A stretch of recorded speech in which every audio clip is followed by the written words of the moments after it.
My name is Keiichiro Inaba from the Bank of Japan.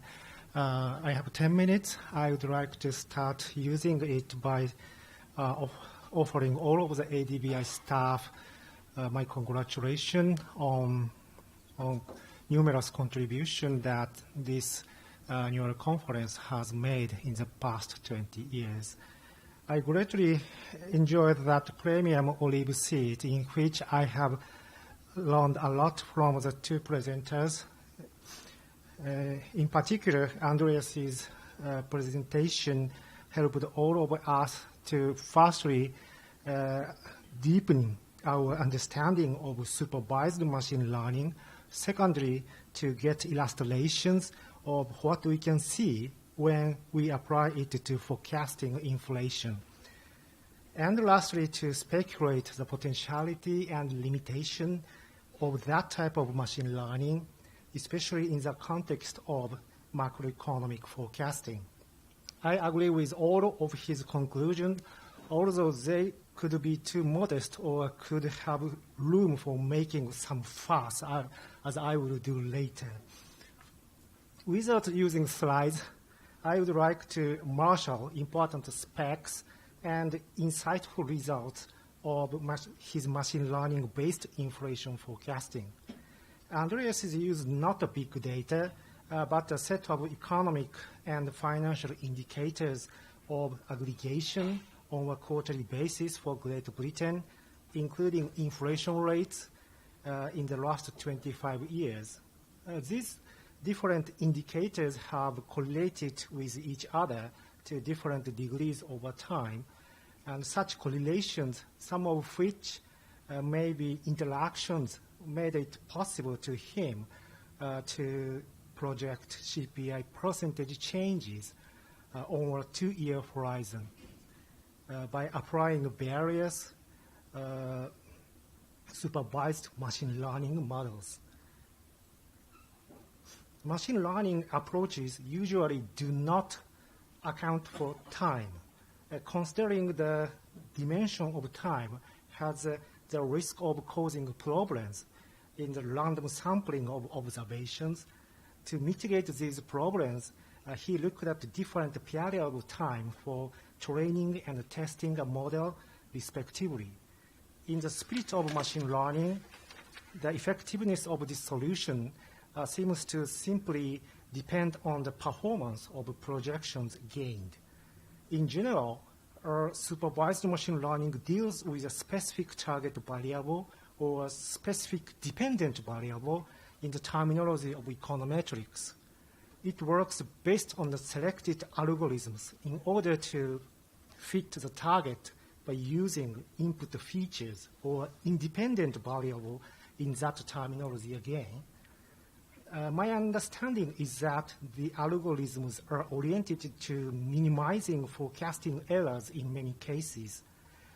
In his presentation, Andreas did not disclose the details of algorithms he used, but I find it smart because doing so is likely to have prevented audiences from quickly getting his presentation.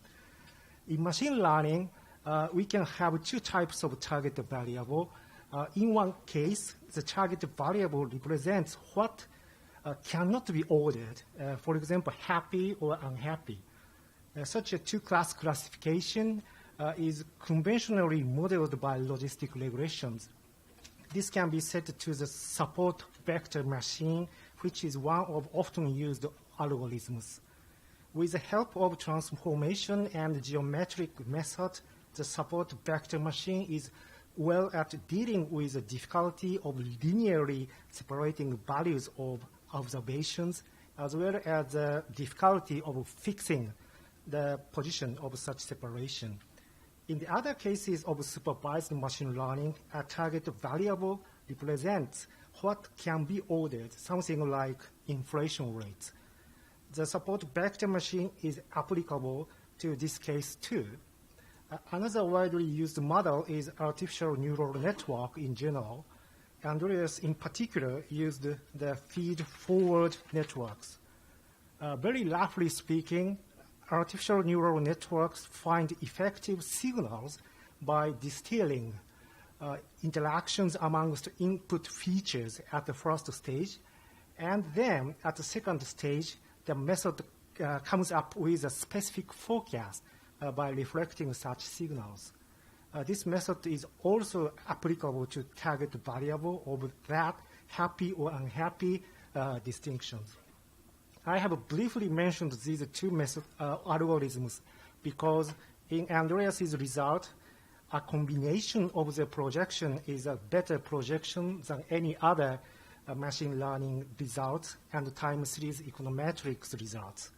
It is very interesting that Andreas tried to grasp the relative importance of individual input features for his inflation projections into periods of time, pre-crisis and post-crisis periods. Such a relative importance seems to merit investigation for understanding the two models' outputs. He reported as follows. In the pre-crisis period, private debt is important for both of the two models.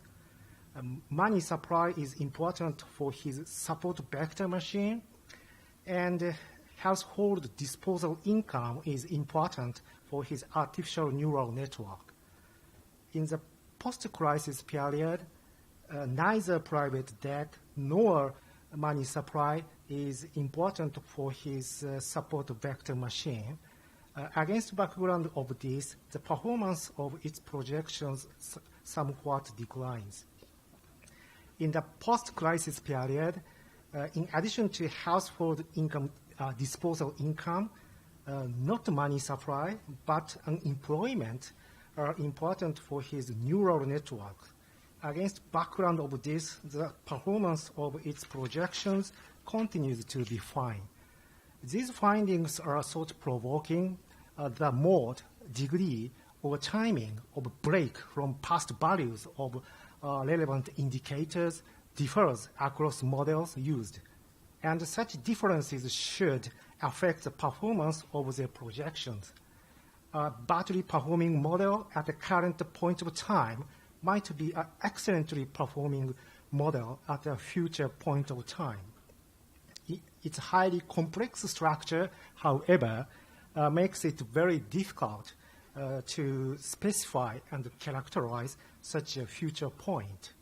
Therefore, the best projection at the current point of time could be a comprehensive judgment with reference to different projections based on different algorithms. Such a judgment might depend on a rule of thumb, such as simply averaging those projections, or on some economic reasoning. As mentioned by Andreas, economists may be interested in two aspects of machine learning, automation potential and large analytical capability. My concern was that the first aspect has the potential to threat the job security for economists. Today, Andreas's brilliant study on the second aspect appeared to suggest that my concern should not be necessarily solid. Machine learning enables a construction of a good projection on a future inflation rate. Still, both the instability of inflation projections period by period and the unknown mechanics behind them are inherent or more or less. This strongly suggests that somebody should explain why. That is, in econometrics, in economic analysis and policy making, economists may continue to play an irreplaceable role as a reasonable storyteller. To this end, economic theories and econometrics identifications of causality will continue to be of great use. In addition, it appears a big issue for theoreticians how to handle statistical patterns found by big data analysis and machine learning approaches. I'm not sure whether or not these patterns can serve as a foundation of a theory. An analogy is that behavioral economics have developed by referring to behavioral patterns psychologically observed. broad interpretation of Andreas's study of machine learning is innovation frontier of debt management. One implication of this conference is that, in retrospect, poor debt management in the past was not initially poor, but turned out to be poor in the course of time. This process is more or less based on two bullish expectation and evaluation, which might be partly justified in a good economic time. Coldly objective economic projections made through machine learning may help raise an alarm for economic agents getting too carried away, including some economists, in a period of boom. I close my comment by asking three questions to Andreas. The first is a technical one. You used the term combination of those two models. Could you clarify a bit more what you did? Did you integrate the two models in one in processing original data, or did you gather and analyze the two strands of projections separately gained from the two models?